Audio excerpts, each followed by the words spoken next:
Você está ao vivo agora? Estou ao vivo agora? Bom, espero que esteja ao vivo. Vamos lá. Mas chega... Ah, tá. Ok. Vamos lá. Vamos fazer a live do livro Tarô Mitológico. Certo? Bom, acho que vai ficar gravado, então eu tenho que estar em 1 hora, né?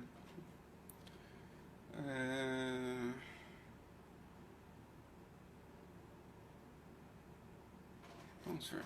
Vamos ver se chega alguém, senão eu já começo. Se vai ficar gravado em 1 hora.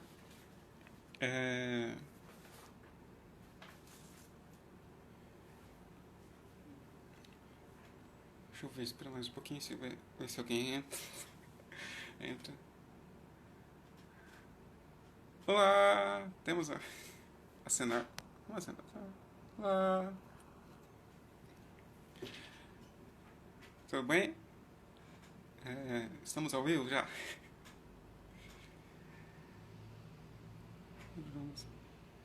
Pode parar do seu vídeo? Mas como assim? Vamos ver. Visualizar. Ah, não. Oi. Olá! Selma, né? Tá um nome diferente aqui, né? Deve ser o número da conta, né? Boa noite.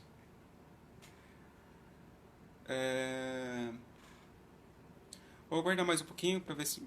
Olá. Mamãe, chegou. Olá! Bom, tem que ficar em 1 hora, né, de live pra deixar gravado, né? Eu acho que é isso que é o common sense. Bom, já fiz uma listinha do que tem que ser feito, ou do que tem que ser falado. Vamos ver se chega mais alguém, aí eu já começo a falar sobre o livro, né? Vamos lá. Então, seu pensamento falar um pouco, né, do livro em 3 partes. Falar sobre a introdução que se dá no livro, né? Falar um pouco sobre os arcanos maiores. Eu vou selecionar alguns, não vou falar de todos. Eu vou falar dos arcanos menores, eu vou falar entrar em energia de cada naipe, como a estruturação do livro ficou interessante. Eu acho que é interessante também contar a história que se passa, né? Aí depois eu vou dar minha opinião do, do livro Tarot Mitológico como produto, né? Visto que vem as cartinhas, então pode ser ter uma boa noção, né? Vai ter um pequeno aviso e a interação final sobre perguntinhas, né? Bom, vamos começar com o que já com a plateia que já tem aqui e vamos à introdução do livro, né? Na introdução eu apontei 4 aspectos interessantes, né? Que vem da sequência lógica dos autores, né? Juliette Sharman Burke e Liz Green.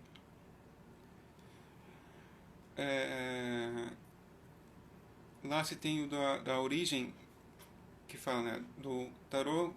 Não se sabe ao certo qual é a origem que se tem do tarô mitológico. E o tarô mais antigo que se tem notícia é do Visconde Sforza e do Carlos VI. Eles se encontram no período de divulgação se encontra na Renascença, certo? E então, para as autoras, isso foi interessante como um mote, né, de trazer os elementos, né, de facilitar a conversa do tarô com as pessoas, com os leitores, é, através do que emergiu na Renascença, que é a cultura grega, tanto como as filosofias, né, e pensamentos gregos antigos, né, do grego clássico, quanto o período, quanto tanto a mitologia. Aí, utilizando a mitologia, se cria elas pretendem facilitar essa conversa, como eu falei anteriormente, né? Vou pegar aqui a colinha. Deixar aqui. Por si, acho que mais a Liz Green, né, que é psicóloga, elas vão mais pro um outro aspecto, né, de retratar o tarot como ele trabalhar no inconsciente, né? Então temos o inconsciente, né, retratado por Rogers, não, Carl Rogers, né? Isso, Gustav Carl Rogers. Não, é um. Opa, parece que teve um clique de internet. Voltamos. Tá.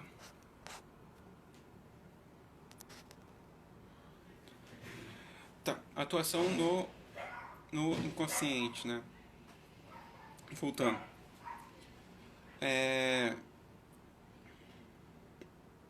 Então, o tarô seria esse veículo que, né, pegaria o que estava disperso no inconsciente, trazendo para algo mais fácil, de fácil compreensão,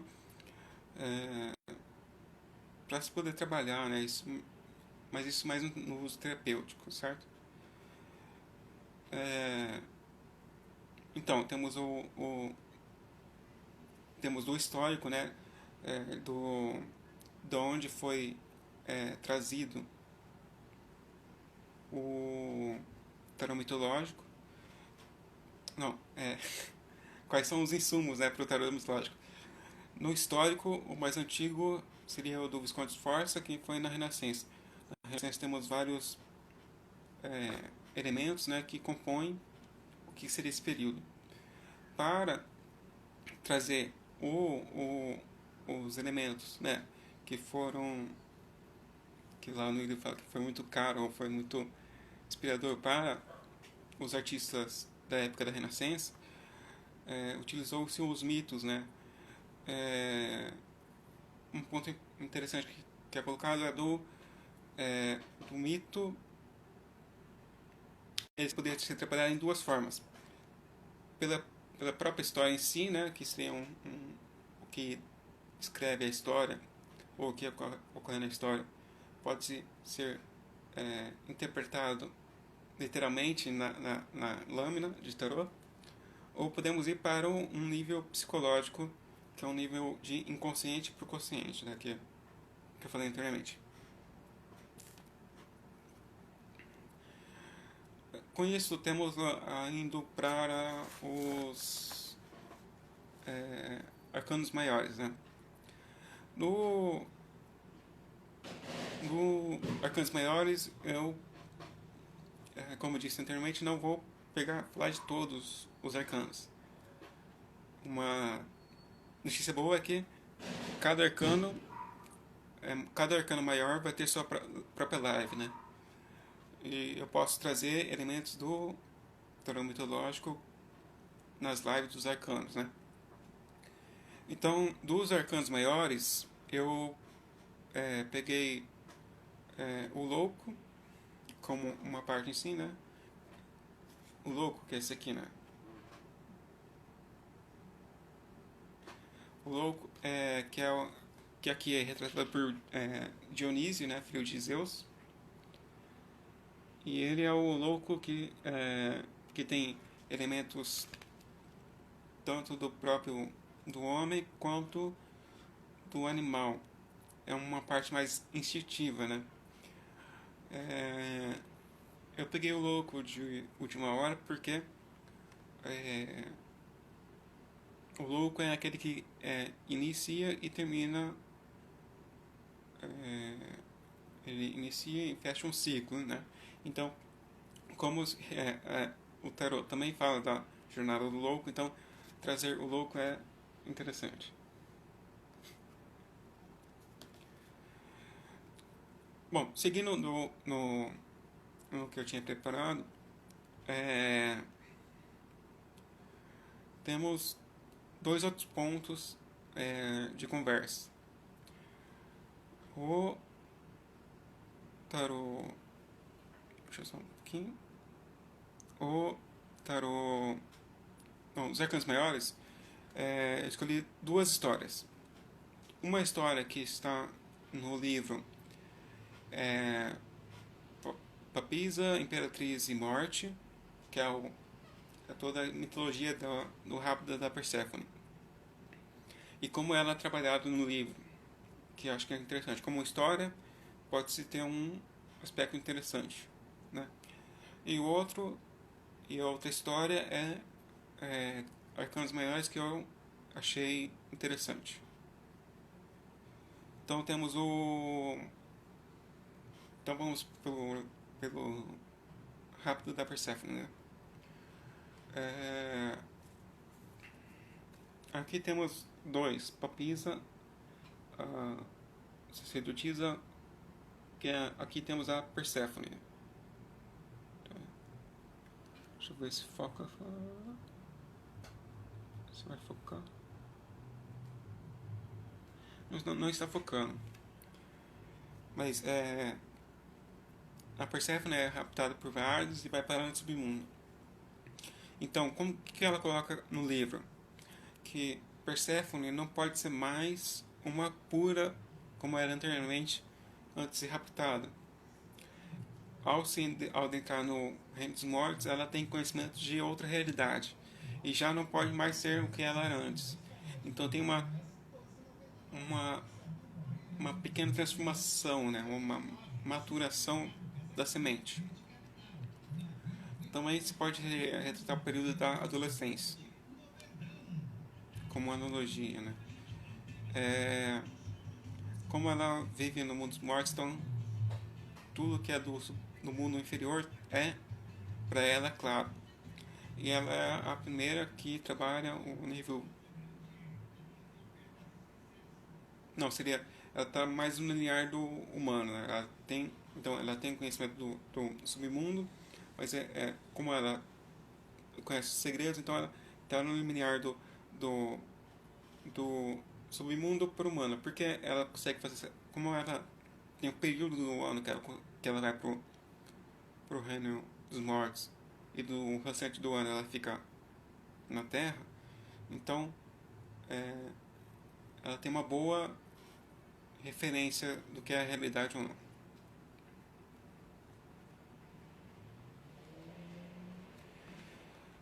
Aqui, para continuar a história, temos a Imperatriz.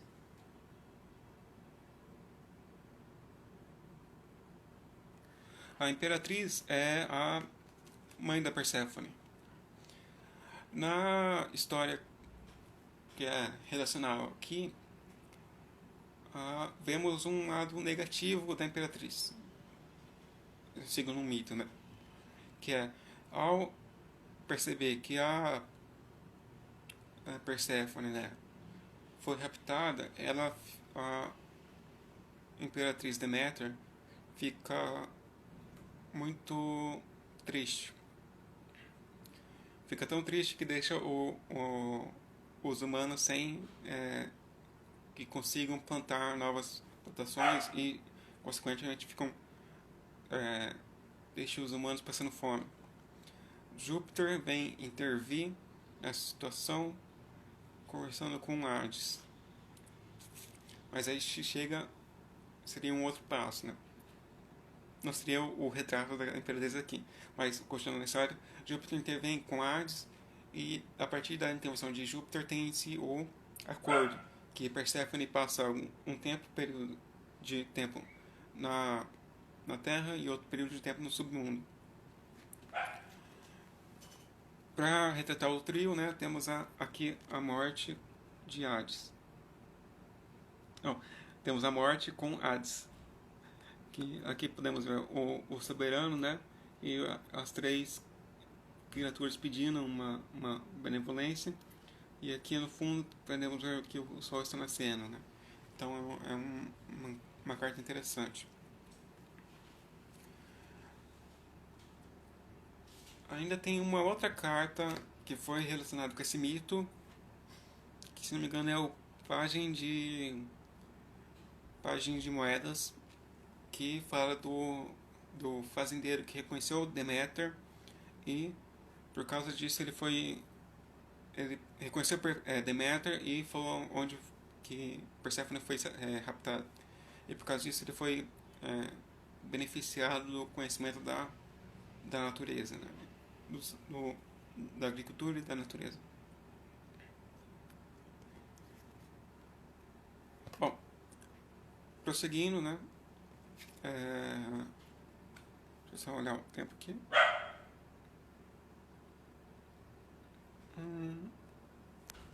19, ok. 20 minutinhos, né? Bom, a outra história, ou os outros arcanos que eu achei interessantes são três: a torre, a estrela e a força. Vamos começar pelo 11, né? A força. Aqui temos Hércules. No livro gosta de chamar de Heracles. Em um dos outros trabalhos quer matar o leão de Nenéia. Que o leão tinha uma pele muito dura que não penetrava nada e não podia ser ferido por tamanha do material da pele ser muito dura. Então temos aqui a força como Heracles e o Hércules está enforcando a besta, né? Da relação comum da força, né, do arcano maior da força, geralmente se tem uma mulher que ela está ao lado, tem um leão e esse leão é manso. Então temos um contraste aqui, né? No tarô mitológico, a força tem uma com Hércules, só tem um masculino. Se pegar a força como realizado em outros tarôs, em outros baralhos, onde que eu quero chegar é a energia da força é o uso da inteligência. Se a gente tem aqui o Hércules tomando a força, o seu desafio, pode-se dizer que tem um uso da força mais físico.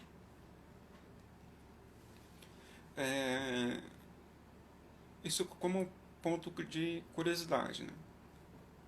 A força, como uma de suas frequências, poderia sendo representado como Hércules derrotando o leão de Nenéia. Se a gente olhar para um outro lado, então temos uma dificuldade muito grande, que nenhuma arma podia ser utilizada, e acabou se utilizando os próprios punhos para se dar fim àquela situação difícil. É uma possível interpretação que pode ser uma boa interpretação. Aqui então, vamos para o segundo arcano curioso que eu selecionei, foi a estrela. Acho que eu já tinha falado anteriormente. Mas aqui está a estrela, que é a Pandora. A da Pandora, né, que é a abençoada, ela abre o baú, né, e sai várias desgraças, males no mundo e assombram tudo. Ao final se levanta a esperança.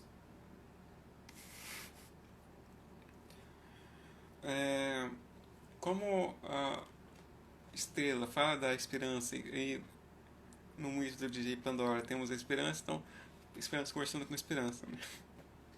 É, da imagem clássica mais conhecida é uma mulher nua que joga o jarro do passado na água e joga o jarro do futuro na terra. Então, ela é provida, né? Ela deixa o passado fluir e planta novas possibilidades. Como aqui temos aqui a Pandora, então temos uma visão de uma perspectiva de uma outra maneira de ver, né? Então temos apesar de todo o mal que possa ter ocorrido no passado, ainda temos um ponto onde podemos nos agarrar ou ter esperança. É uma carta interessante, colocando com a Pandora. Então tá, vamos para a torre. A torre eu achei muito interessante aqui retratado com a fúria de Poseidon quebrando o labirinto de Minos, do rei Minos, né? Onde tinha o Minotauro. Bom, vamos lá. Como o rei de Minos não teve coragem de sacrificar ou não teve coragem de prosseguir com o juramento que ele tinha feito para Poseidon, que era matar o boi mais bonito, né, a cada ano. Então, como isso não agradou o Poseidon, ele veio lá e destruiu o labirinto. No livro se retrata um aspecto interessante, que é a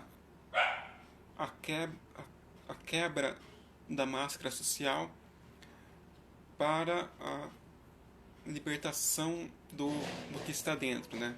Então, a máscara social seria a torre, né? E o que está dentro é o Minotauro, o instinto, né? Então, é um evento que ocorre aqui. Temos a quebra da máscara social e o instinto animal pode sair. Eu achei uma boa interpretação para esse arcano maior. Certo? Bom, só voltando aqui, né, falando aqui, eu só escolhi alguns arcanos maiores. Falar sobre todos, acho que já tomaria bastante tempo, né? Ainda mais que eu ainda vou ter mais tempo. Então, como eu ainda vou fazer live dos arcanos maiores, então eu só selecionei alguns arcanos. Com isso, podemos... Então, voltando, antes de fechar e antes de ir para os arcanos menores, os arcanos maiores vão ser trabalhados em live, uma live para cada arcano. Ainda não decidi o formato, mas acho que vai ser bem interessante. Prosseguiremos para os arcanos menores, certo? Nos arcanos menores temos os autores falam que os menores retratam uma determinada situação ou um segmento de situação. Vamos lá. Uma determinada situação ou segmento de situação. os numerados, então esses são os numerados, e os da corte podem ser mesmo essa situação ou representar pessoas, tanto uma pessoa interior ou uma pessoa exterior. Pessoa interior no sentido de desenvolver a qualidade da pessoa que apareceu na minha vida para trabalhar esse arcano menor que apareceu, né? Eu vou seguir a lógica do que está escrito no livro. Então, vai ter... Primeiro vai ser copas. Primeiro vai ser... É isso. Primeiro vai ser copas, que é taças. Depois vai ser bastões, que é paus. Glide, que é espadas. E moedas, que é pentáculo. Ou não, pentáculo, que é moedas. Tá. Eu tinha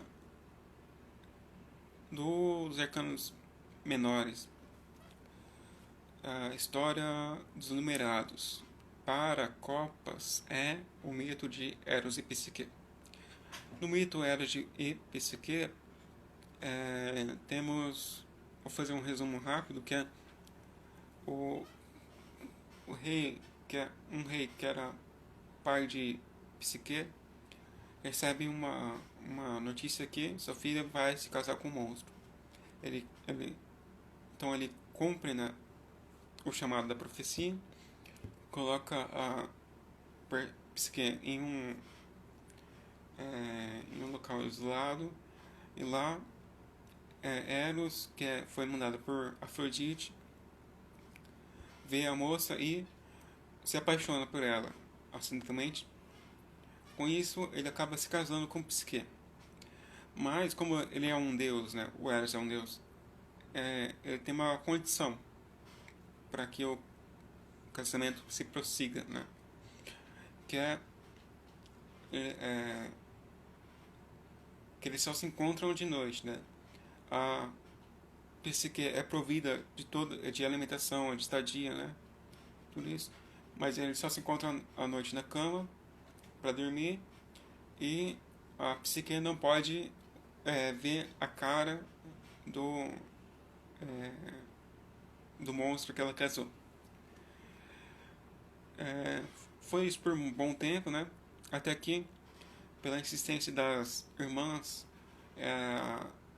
de incutir, né, a semente da curiosidade na Psique, acaba por revelar uma ação, né? Que é uma noite a Psique, curiosa e intrigada, né, com quem que seria essa pessoa que está casada com. Aí ela desvenda o véu e lá vê o deus Eros. Aí o Eros sai correndo da casa, Psique é mandada para fora, né? Então aí temos um período de lamentação e um certo orgulho interno, que seria o 6. No 7 seria o da Psique pedindo para Afrodite uma possibilidade de mostrar digna. Aí ela faz as tarefas com inteligência e se depara na última tarefa, que é pegar o creme de beleza da Papisa, né? Esqueci o nome. Que é a 2, né?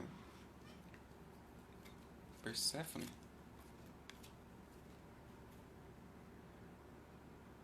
Então, a Psique tem que...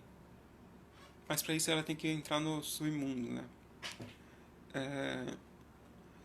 E como no submundo você pode entrar, mas você não pode sair, então ela tem uma certa desistência para viver o seu amor, né? Temos com isso a Persephone, a Psique consegue realizar a tarefa. Com isso tem a intervenção de Eros em um momento importante. Aí Eros e Psique casam e psique é elevada ao status divino. Então, temos... bom, isso aqui eu falei um pouquinho, mas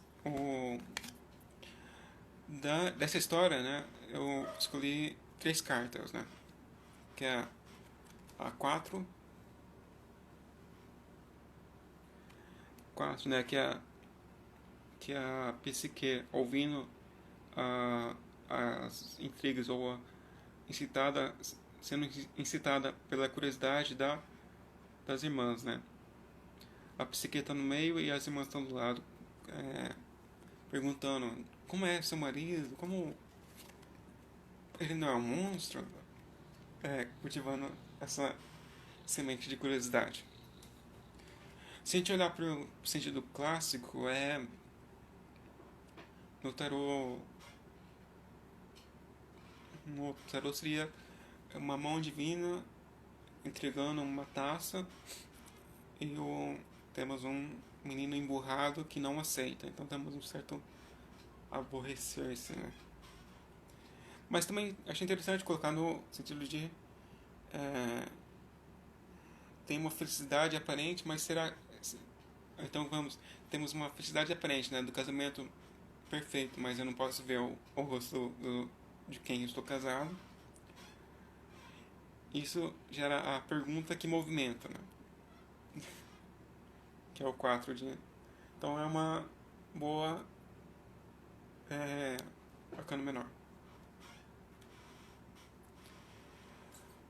Então, temos com isso temos a ação, né, da psique, que foi desvendar, né, de ver quem era Eros. E aqui retrata a fuga de Eros da casa, né, de onde eles estavam localizados, e mostra a psique correndo atrás dele. 5 de copas fala da...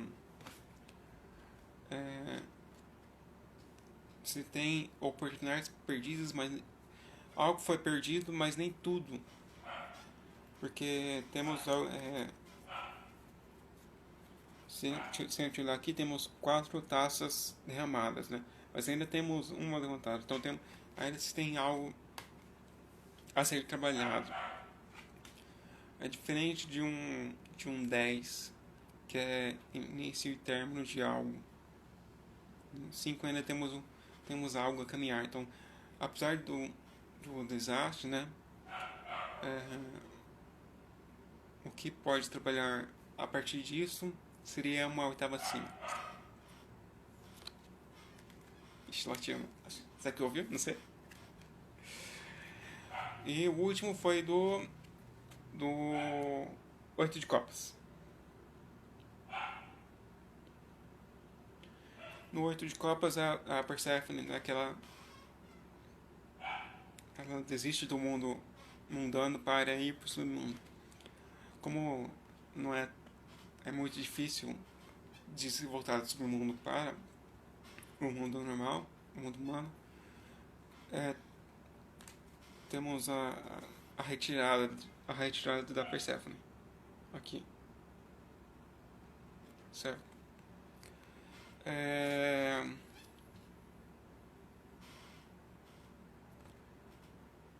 Tá. Vou trabalhar um pouquinho mais nos arcanos menores.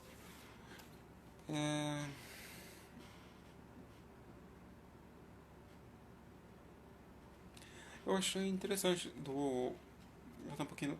No 8 eu achei interessante porque assim, é uma outra visão do 8, né? Geralmente se tem o 8, mas ele subindo uma montanha, né? Ele deixa ele deixa o passado na beira da montanha, mas ele sobe na montanha.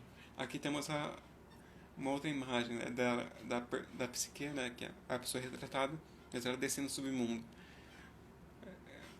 Como uma diferente perspectiva, né? Eu achei interessante.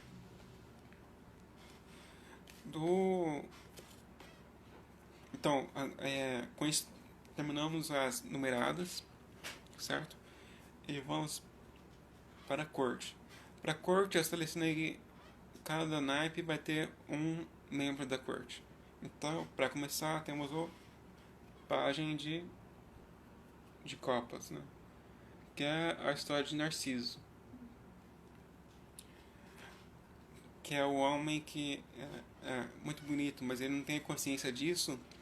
Ele só tem consciência disso quando ele vai e pegar água em um rio líquido e transparente, né? Que ele consegue ver o reflexo dele. Aí ele se apaixona e na história contada pelo livro ele se mata, né? Mas tem ele se mata e vira uma flor. Por alguma, acho que é por compaixão de algum outro deus. É, porque se retratar a página de copas como Narciso? No livro coloca a, a figura de apaixonar-se. Então, por causa que Narciso se apaixonou por si mesmo, então teve um nascimento das emoções dentro, no mundo interior, então ele com isso movimentou algo nele e como o pajem é o início de algo, o início das emoções, né, do primordial das emoções, então para as autoras isso se encaixou com o Narciso.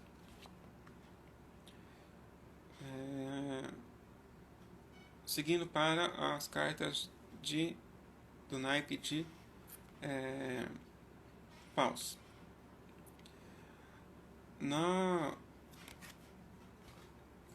Então vamos para o resumo, depois vamos para as cartas selecionadas, depois vamos para a carta da corte, certo? No resumo temos um mito do Jasão e os argonautas, né? Temos o velocípedo de ouro, que estava em um local, foi para em uma outra localização. Zeus pede que seja retomado o versículo de ouro e dá esse trabalho para o Jasão.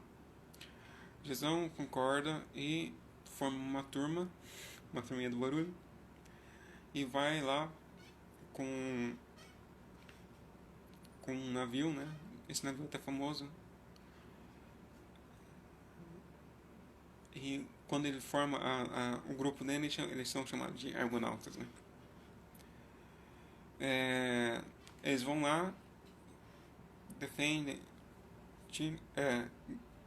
derrotam um monstro que tinha posses do versículo de ouro, luta com o rei e voltam e fazem o caminho de volta. No caminho de volta, perto de terminar bem perto de terminar a jornada, eles têm um último grande desafio, e foi o maior desafio deles, que foi passar sobre um estreito muito complicado. Ele passar com um navio, né, num estreito muito acidentado no rio, né, no curso do rio. E eu achei interessante, né, que terminou com 10, foi do Jasão já rei, se lamentando ou se vivendo do passado. No livro fala que até e por isso tem a morte dele, né? Que o casco do navio cai em cima dele e mata ele. É uma imagem diferente do 10 de paus, né? Mas, ok.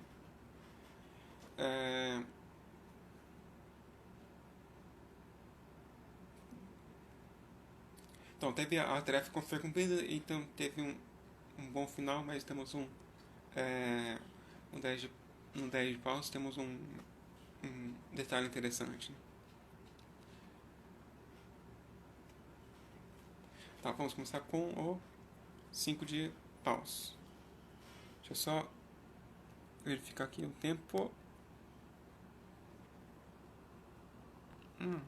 Lá. 42, 16, 20 minutos. 20 minutos, ok, tem que acelerar. Ok.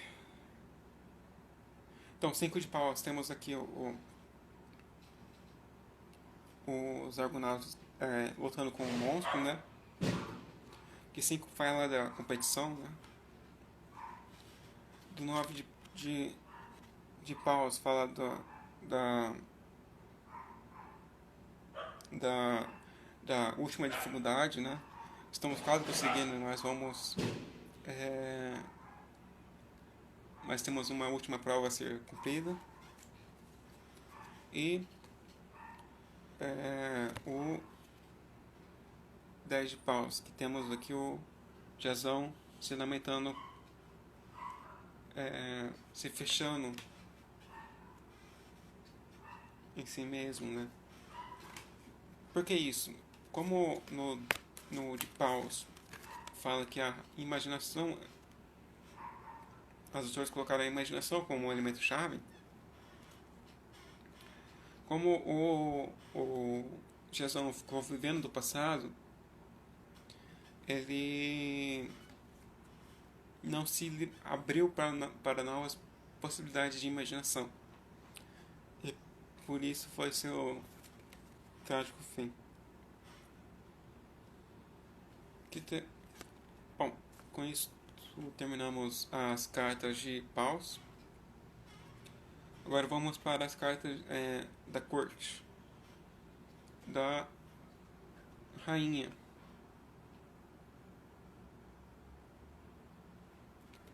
Rainha de paus. Na rainha, achei interessante que a retrata Penélope, ela foi casada com Ulisses, né? Ulisses que foi para Troia, né? Na guerra de Troia, e Penélope ficou lá em Creta. Acho que é Creta.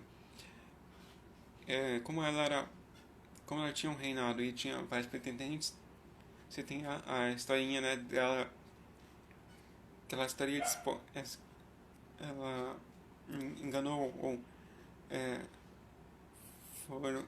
formulou várias fórmulas de como ela tinha certeza, né, que Ulisses ainda estava vivo, ela não se abriu para novos relacionamentos.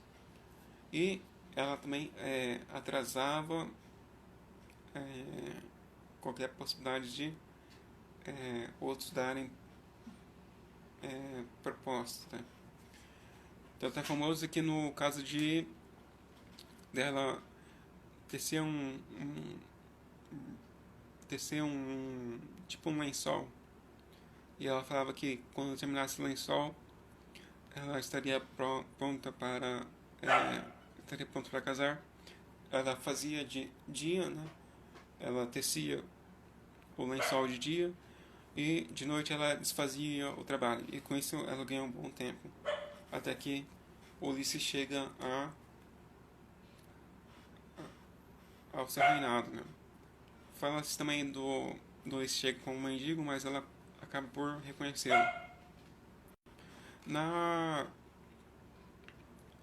achei interessante que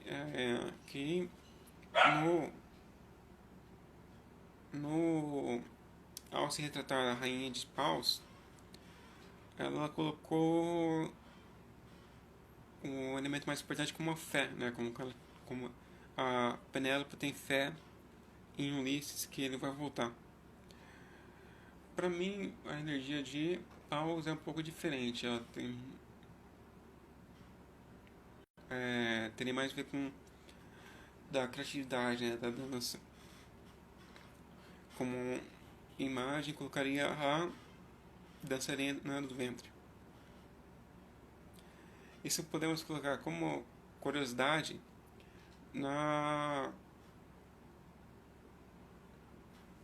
em uma outra carta, né, para falar que ela tem fogo, ou ela tem energia do fogo, que é a da papisa.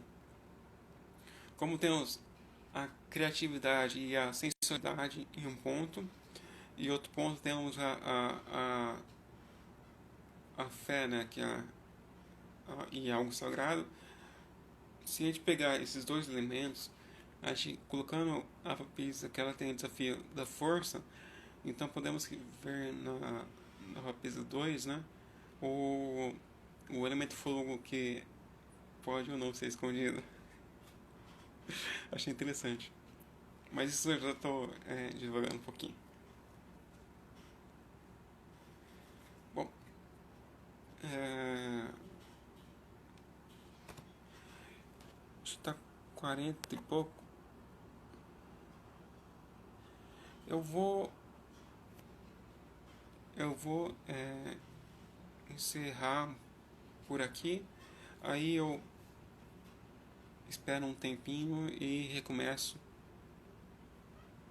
a live, porque já foram 40 minutos e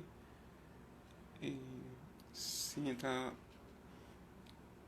se continuar, tipo, tenho, pode se perder tudo, então, como eu quero deixar salvo, eu vou finalizar por enquanto aqui, depois eu continuo de espadas e moedas e vou, que eu tinha planejado anteriormente.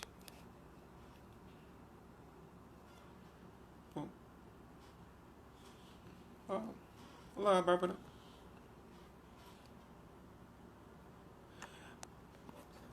Ah, isso não. Deixa eu ver, 48 minutos. Como você entrou agora, eu vou finalizar um pouquinho agora, mas eu vou para deixar gravado, né? E que eu já falei dos maiores, eu falei do naipe de paus e copas. E como você chegou agora, eu vou parar um pouquinho, aí eu vou começar daqui a pouquinho a outra parte, né? Só para deixar gravado aqui no Instagram, tá bom? Então vou encerrar aqui, mas daqui a pouquinho eu já volto. Continuando a live do Terror Mitológico. Encerrar. Encerrar vídeo.